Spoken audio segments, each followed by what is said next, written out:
Sebagai nyanyian pembukaan, mari kita sama-sama menyanyikan Kidung yang Merdu 38, Kidung yang Merdu di Hatiku.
Filipi pasal yang pertama ayat yang ketiga sampai yang kelima. Aku mengucap syukur kepada Allahku setiap kali aku mengingat kamu, dan setiap kali aku berdoa untuk kamu semua. Aku selalu berdoa dengan sukacita. Aku mengucap syukur kepada Allahku karena persekutuanmu dalam berita Injil, mulai dari hari pertama sampai sekarang ini.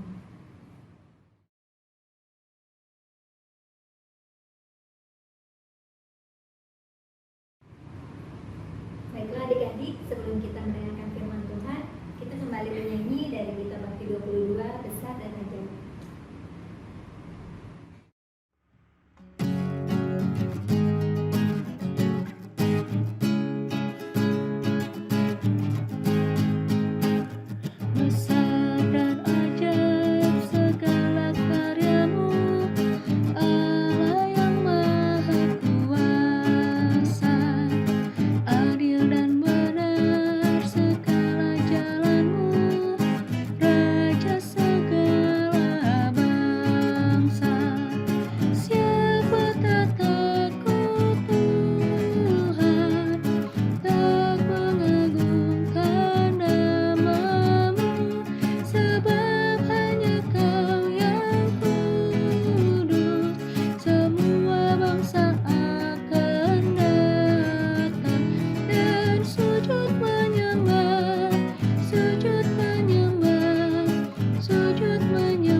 Untuk memulai pemberitaan firman sore hari ini, kita persiapkan dulu pembacaan Alkitabnya, terambil dari Imamat pasalnya yang pertama ayatnya yang pertama sampai dengan ayatnya yang ke-9. Oke? Untuk itu, sebelum kita membaca dan merenungkan firman Tuhan, mari kita bersatu di dalam doa. Ya Allah Bapa yang Maha Kuasa, terima kasih ya Tuhan untuk kesempatan yang indah, untuk kesempatan yang Engkau berikan kepada kami, anak-anak layan teruna GPIP Petra Bogor. Tuhan masih memberikan kesempatan kepada kami untuk kami boleh dapat berkumpul bersama, walaupun melakukan ibadah secara online, tapi kami yakin dan percaya bahwa hati kami selalu tertuju hanya kepada Tuhan. Ya Tuhan, ketika sebentar kami akan merenungkan sedikit dari firman-Mu, Tuhan tolong urapi setiap kami, urapi adik-adik lain yang akan mendengarkan, urapi hamba-Mu yang akan menyampaikan firman Tuhan ini, agar kiranya hikmat yang hanya daripada Tuhan itu boleh kami terima dengan baik, dengan tidak kekurangan sesuatu apapun juga itu. Berfirman ya Tuhan, karena pada sore hari ini kami telah sedia untuk mendengarkan. Amin.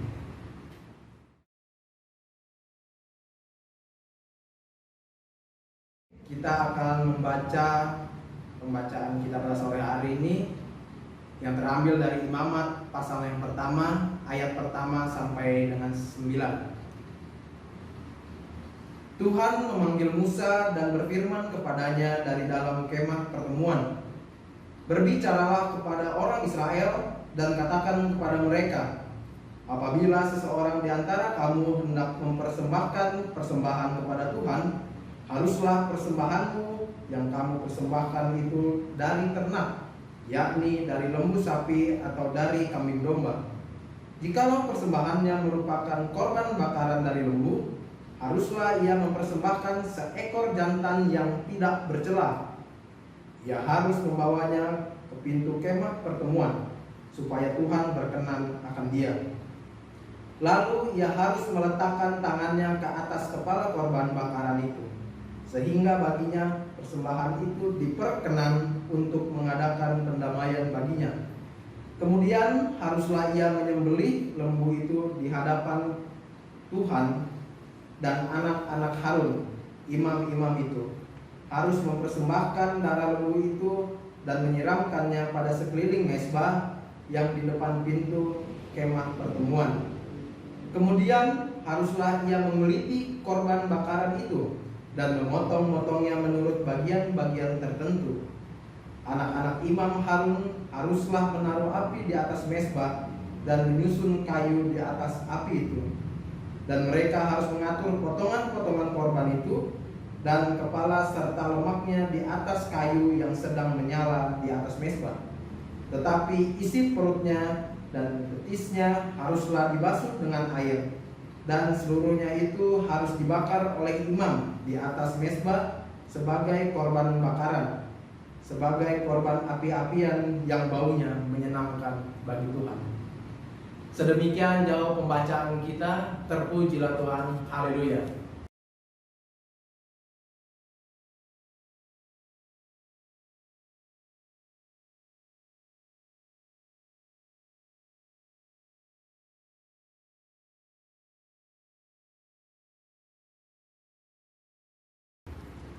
Oke adik-adik, hari ini kita mau bicara mengenai persembahan. Sebelum kita lanjut lebih jauh, kita pelajari dulu sebenarnya kitab Imamat ini kitab apa sih sebenarnya? Ya.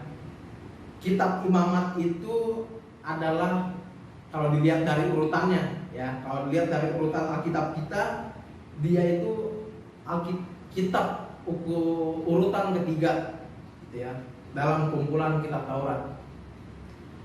Dalam kitab Imamat ini banyak sekali berisi tentang aturan-aturan gitu, yang harus dijalankan oleh bangsa Israel berkaitan dengan peribadahan kepada Tuhan.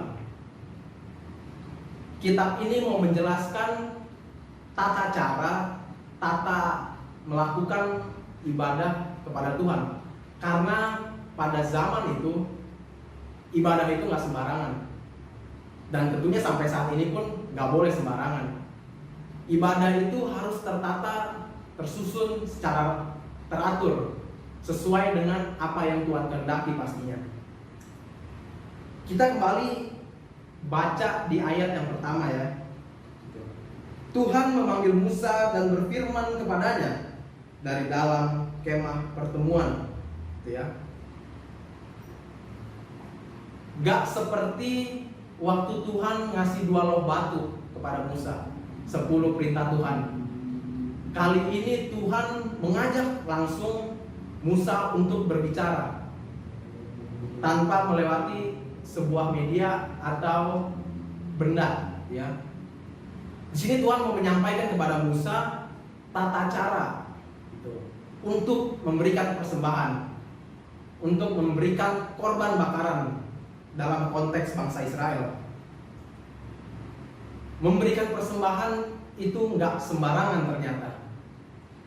Waktu bangsa Israel hidup di zaman Musa, ada tata cara yang harus dilakukan dalam hal memberikan persembahan atau korban bakaran, ya. Kalau kita lihat lagi ke ayat selanjutnya, di ayat 2 dan di ayat 3. Mari kita lihat. Berbicaralah kepada orang Israel dan katakan kepada mereka, apabila seseorang di antaramu hendak mempersembahkan persembahan kepada Tuhan, haruslah persembahanmu yang kamu persembahkan itu dari ternak, yakni dari lembu sapi atau dari kambing domba. Ya. Dijelaskan dalam ayat itu, adik-adik, ternyata ya, zaman bangsa Israel pada saat itu, Tuhan menghendaki korban bakaran atau persembahan kepada Tuhan itu bentuknya bukan uang ternyata. Ternyata Tuhan menghendaki pada saat itu adalah ternak, binatang ternak. Ya, ada lembu atau kambing domba. Gitu ya. Di situ dijelaskan gitu bahwa persembahan itu telah diatur,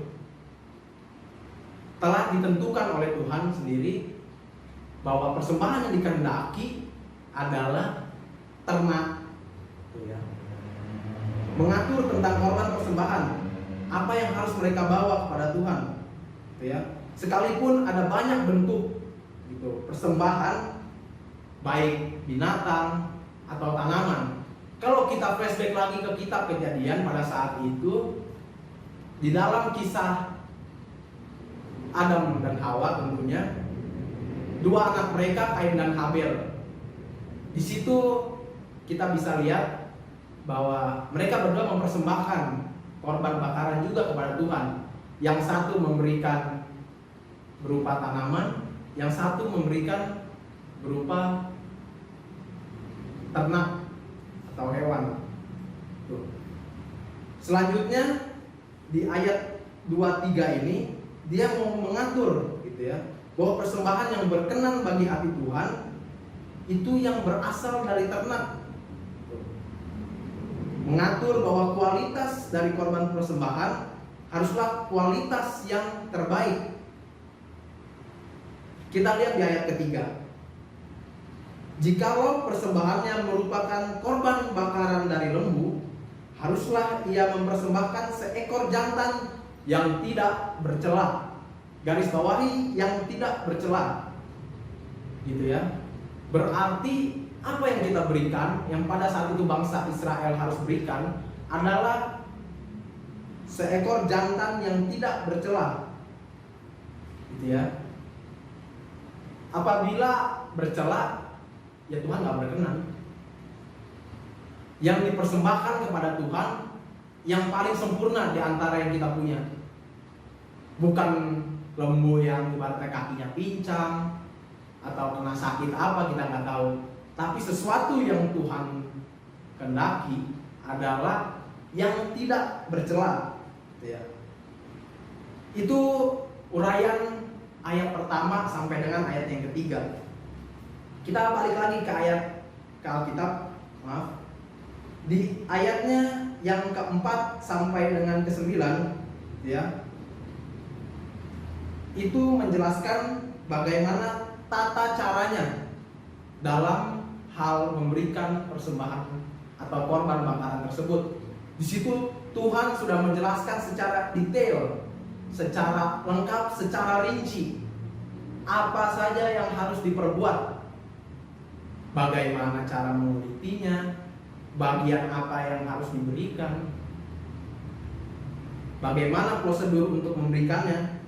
Di situ sudah sangat jelas Tuhan memberikan arahan kepada Musa, gitu ya. Kalau kita balik, gitu ya, setelah kita belajar dari bangsa Israel dalam hal ini, sekarang kita pahami dalam kehidupan sehari-hari kita, yang dimana kita tahu bersama bahwa zaman sekarang ini, yang adik-adik juga tahu, kita memberikan persembahan bukan lagi dengan bentuk seekor ternak, ya, seperti yang bangsa Israel lakukan, tapi kita menggantinya dengan alat atau benda yang dinamakan uang, gitu ya. Sekarang kita belajar, kita harus memahami, gitu ya, bahwa apa yang kita berikan itu harus dari hati yang tulus, persembahan yang berkenan kepada Tuhan. Ketika kita memberikan persembahan, kita nggak memandang, gitu ya, Tuhan nggak memandang, entah dia kaya, entah dia tua, muda, miskin, sakit. Tuhan sama sekali nggak memandang hal itu, gitu ya. Tetapi yang dilihat itu adalah dari hati.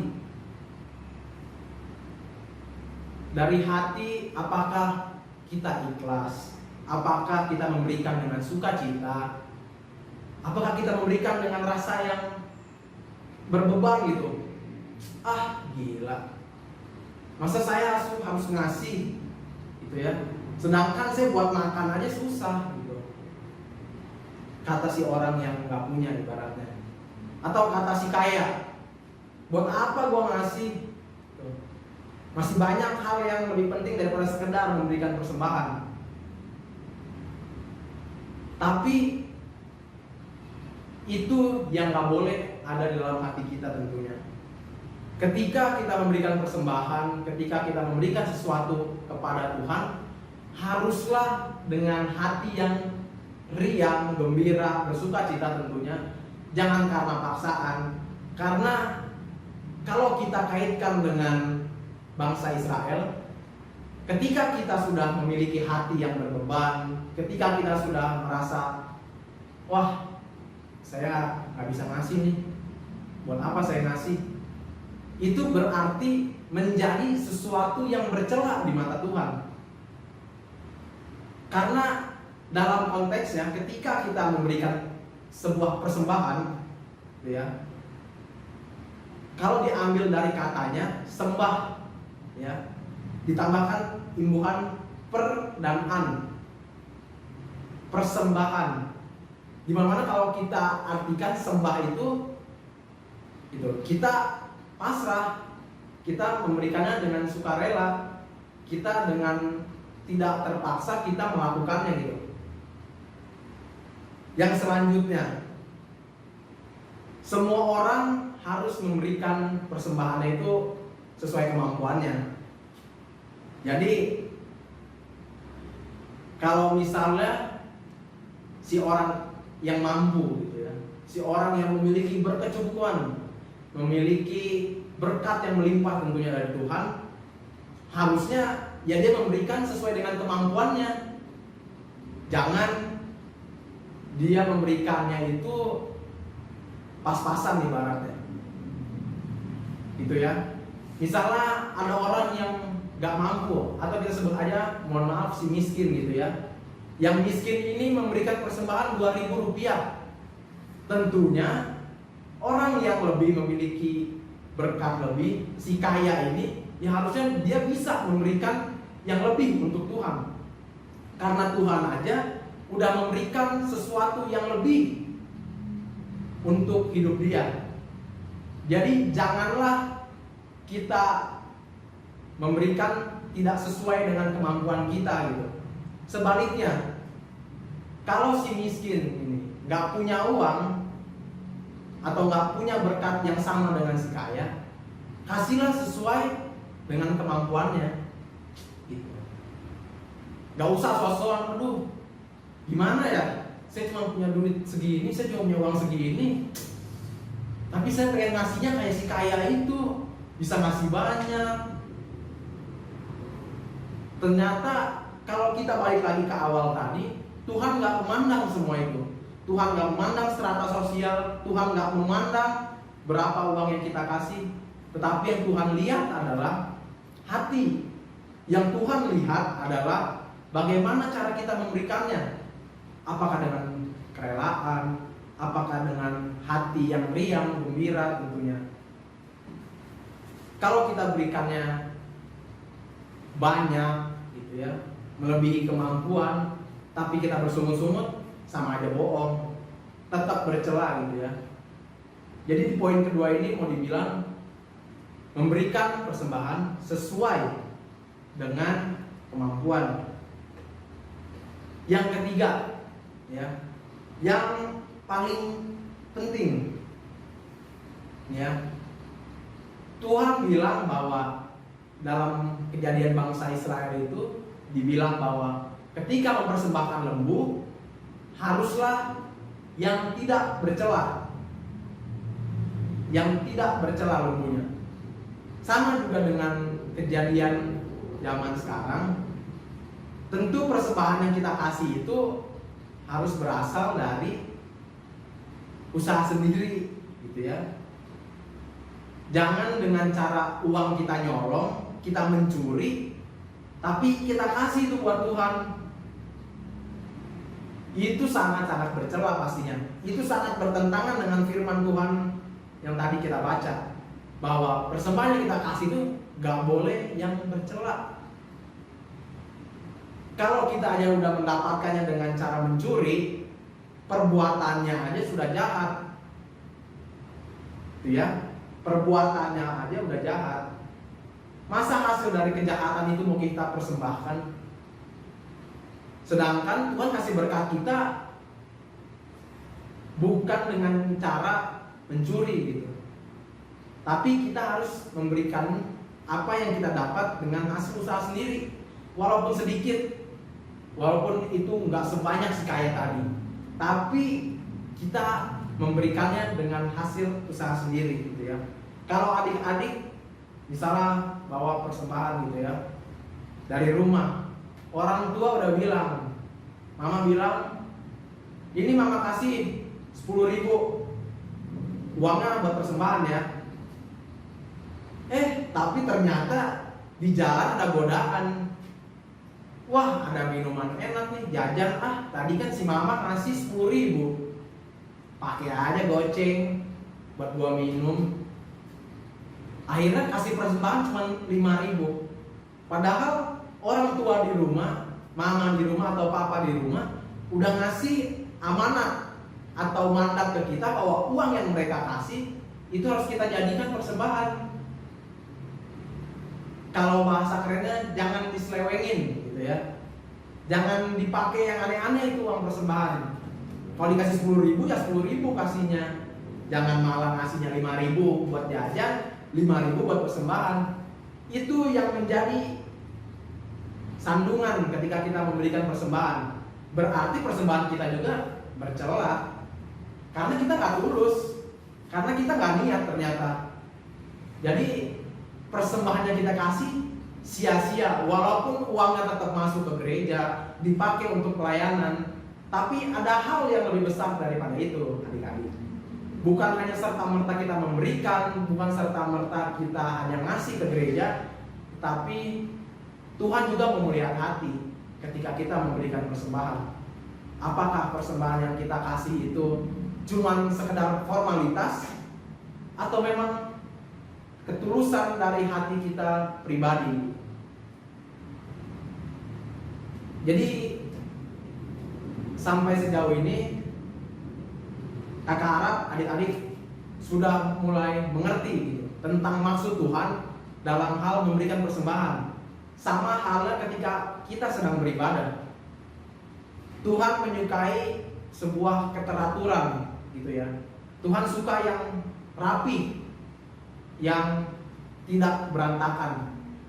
Makanya kalau kita ibadah kan sudah jelas tuh liturginya, tata ibadahnya udah ada gitu ya.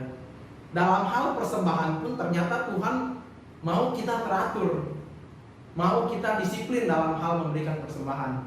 Jadi jangan asal-asalan, jangan nganggap gue udah ngasih kok, bodo amat ah, yang penting gue udah ngasih banyak lagi.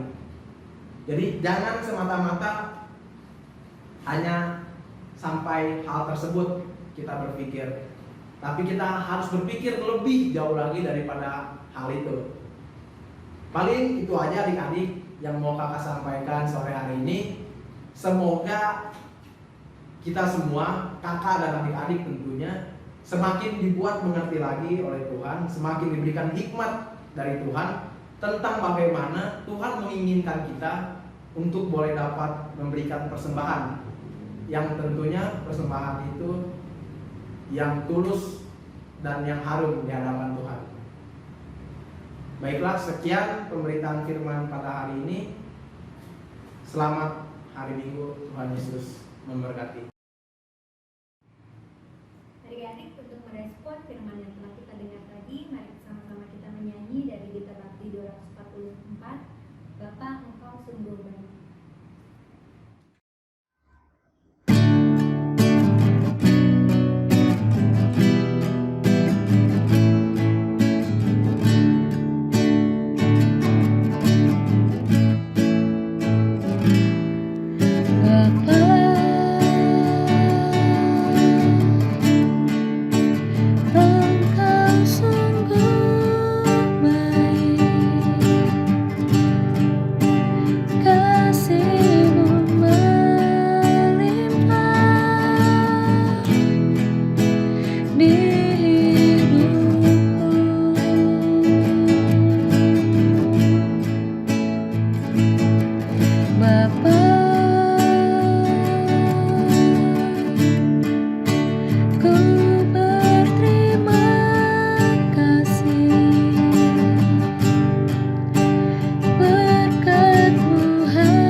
Teman-teman, mari kita berdoa. Tuhan Yesus, terima kasih atas firman yang sudah kami dengarkan. Kiranya firman itu dapat kami terapkan di kehidupan sehari-hari dan menjadi berkat bagi kedepannya. Ya Tuhan, kami juga ingin berdoa untuk bangsa dan negara kami, yang dimana bangsa kami ini, bangsa Indonesia, telah banyak melewati segala bencana, yang dimana pada saat ini adanya wabah virus corona. Kau bantu kami dalam kehidupan sehari-hari ya Tuhan, di mana kami tidak bisa melakukan kegiatan apapun selain tinggal di rumah saja.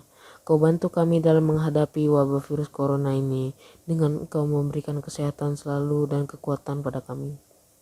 Tuhan, kami juga ingin berdoa untuk para tenaga medis Tuhan, yang dimana mereka dari pagi sampai malam Tuhan melawan virus corona ini Tuhan. Kau urapi, kau jamah Tuhan dengan kuasa Roh Kudus-Mu Tuhan. Berikanlah semua tenaga medis Tuhan, dari dokter sampai perawat, kau berikan kesehatan dan kekuatan Tuhan, yang dimana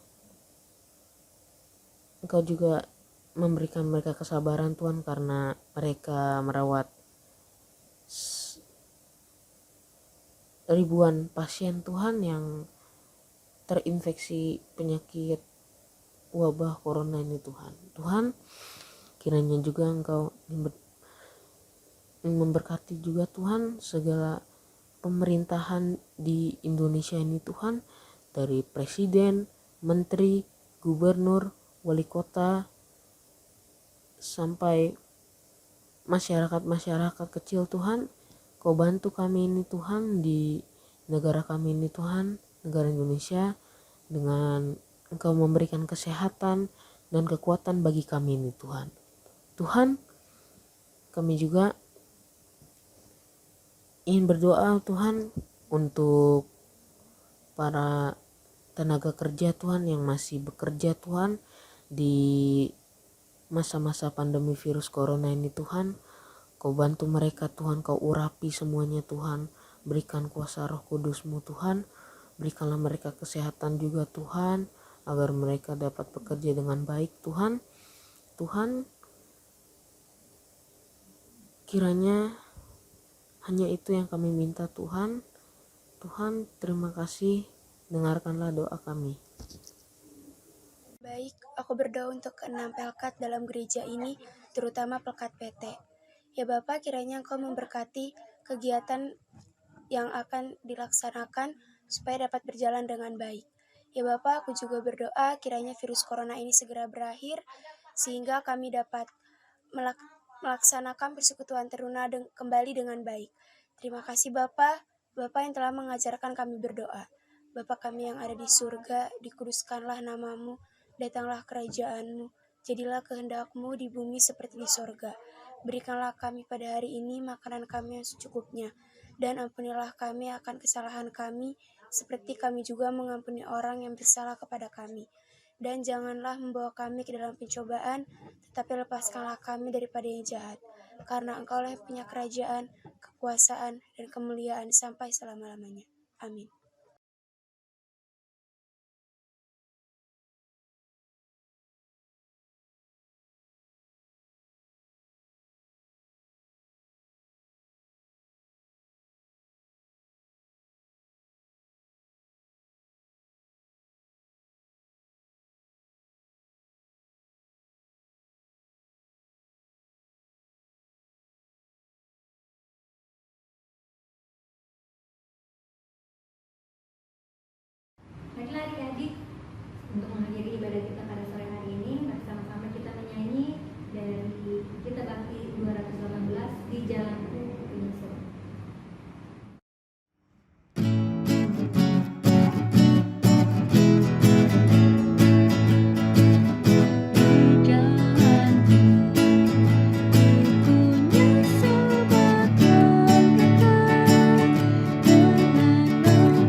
Baiklah adik-adik, untuk mengakhiri ibadah kita pada sore hari ini, mari kita bersatu dalam doa. Ya Allah Bapa, terima kasih ya Tuhan untuk kesempatan yang indah ini yang Tuhan masih berikan kepada kami para pelayan, adik-adik pelayan ketika sore hari ini, walaupun melalui media online. Kami yakin dan percaya bahwa ibadah kami adalah ibadah yang harum, merupakan persembahan yang sejati yang dapat kami berikan kepada Tuhan. Dan yang kau berkati ya Tuhan setiap apa yang telah kami lakukan dalam ibadah ini, firman yang telah disampaikan tentunya juga dapat kami lakukan dalam hidup kami pribadi, lepas pribadi. Kau memberkati ya Tuhan setiap kehidupan kami ke depan, selama seminggu ke depan. Temukan kami kembali ya Tuhan di dalam ibadah online ini lagi, agar kami semua boleh dapat berkumpul melalui media online untuk boleh dapat memuji dan memuliakan nama.